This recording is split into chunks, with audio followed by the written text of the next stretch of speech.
भारतीय खेल जगत में इस समय आक्रोश का माहौल है।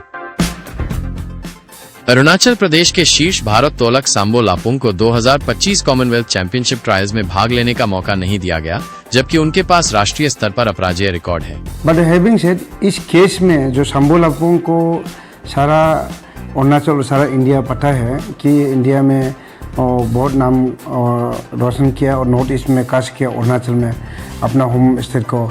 सांबो लापुंग है, युकर से भी है, जमजा देरो है, बहुत लोग हैं, बहुत ही ये है। तो इस वक्त जो केस में आया है जिसने उसको ट्रेल के लिए सिलेक्ट कर नहीं पाया, मुझे भी, मैं सारा डाटा को मांगा है, मुझे भी देखने लगा ये बहुत ही इनजस्टिस हुआ है और हो रहा है।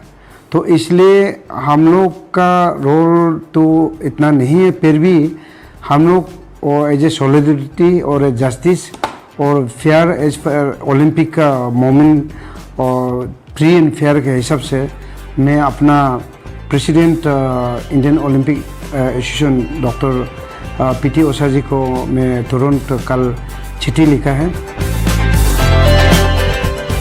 भारतीय भारोत्तोलन महासंघ IWF के इस निर्णय ने न केवल चयन प्रक्रिया की पारदर्शिता पर सवाल खड़े कर दिए हैं, बल्कि पूर्वोत्तर भारत के खिलाड़ियों के साथ लंबे समय से चल रही क्षेत्रीय भेदभाव की बहस को फिर से जीवित कर दिया है। और ये मैं जानकारी लेने को मिल रहा है, पहले भी बहुत कप पे हमारा बच्चा डिप्रेस है, बहुत से 3 साल 4 साल से हम लोग भी रुक रहा है, हम लोग भी इंटरव्यू नहीं करेगा, हम लोग सुन रहे हैं, नेशनल फेडरेशन को हम लोग इंटरव्यू करना अच्छा नहीं हुआ, हमारा बच्चा लग के डिप्रेस होगा, फिर उन लोग का एग्रीव होगा। ये हम लोग को बात को बहुत ही रजिस्ट के रखा है, निकला नहीं, लेकिन आज कम्पेल हो गया, सिचुएशन कम्पेल हो गया और कि जो सांबो लापुंग को जो कर रहा है, ये सांबो लापुंग ये फर्स्ट केस नहीं है, बहुत सा आपका युकर से भी को भी देरो को भी बहुत, बाकी हमारा नॉर्थ ईस्ट को और भी अनरिपोर्टेड बहुत होगा, बहुत लोग होगा, मैं नाम नहीं लूँगा, बहुत डिफरेंट क्या।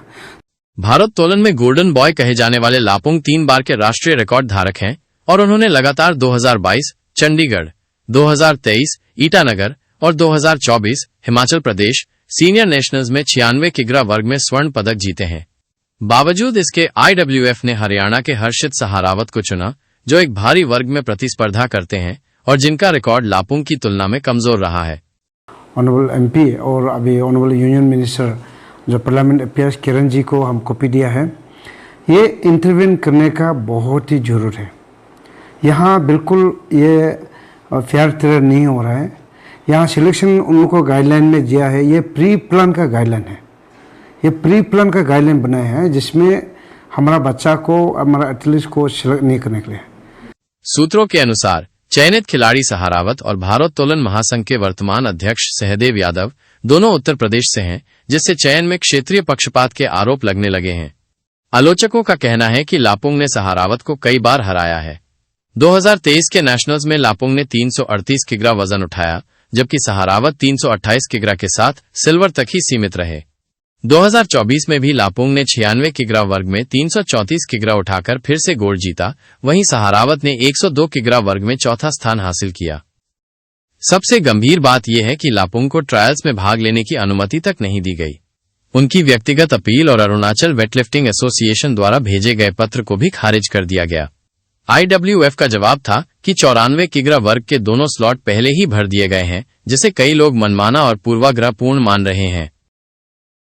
तो ये फेडरेशन को अपना फैमिली का रूप में, अपना कोच का रूप में, अपना प्राइवेट प्रॉपर्टी का रूप में चलाने से नहीं होगा।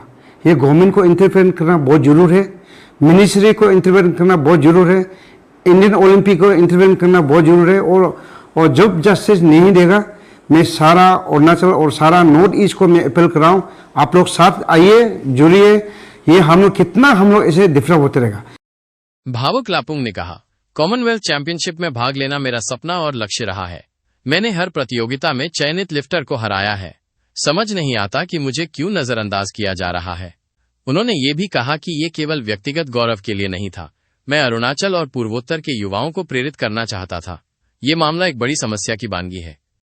पूर्वोत्तर राज्यों के खिलाड़ियों को अक्सर राष्ट्रीय चयन, सुविधाएं और मीडिया में उचित स्थान नहीं मिलता।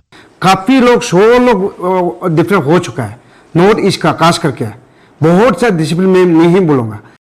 भारत सरकार ने देश को खेल महाशक्ति बनाने के लिए एक पैकेज की घोषणा की थी, लेकिन इसमें पूर्वोत्तर के लिए कोई विशेष ध्यान नहीं रखा गया, जबकि दुनिया जानती है कि भारत का असली खेल हब पूर्वोत्तर है।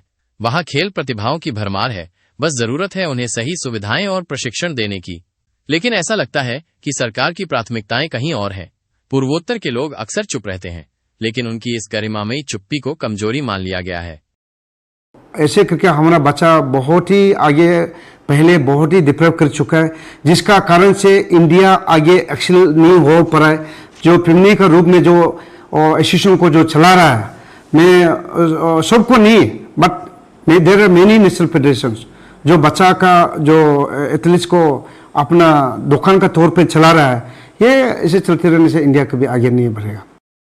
देश की मुख्य धारा आज भी पूर्वोत्तर के योगदान को नजरअंदाज करती है। अब सवाल यह है, आखिर कब तक भारत के उभरते सितारों को क्षेत्रीय भेदभाव के अंधेरे में दबाया जाता रहेगा? ये सिर्फ सांबो लापुंग की लड़ाई नहीं, बल्कि पूरे पूर्वोत्तर की उपेक्षा के खिलाफ आवाज है, और अब ये चुप्पी टूट चुकी है। और सांबो का सिर्फ लॉस नहीं, ये इंडिया का लॉस होगा, इनको नहीं होगा तो। और बहुत ऐसे करके हमारा और दूसरा डिसिप्लिन भी बहुत ही डेवलप हो चुका है।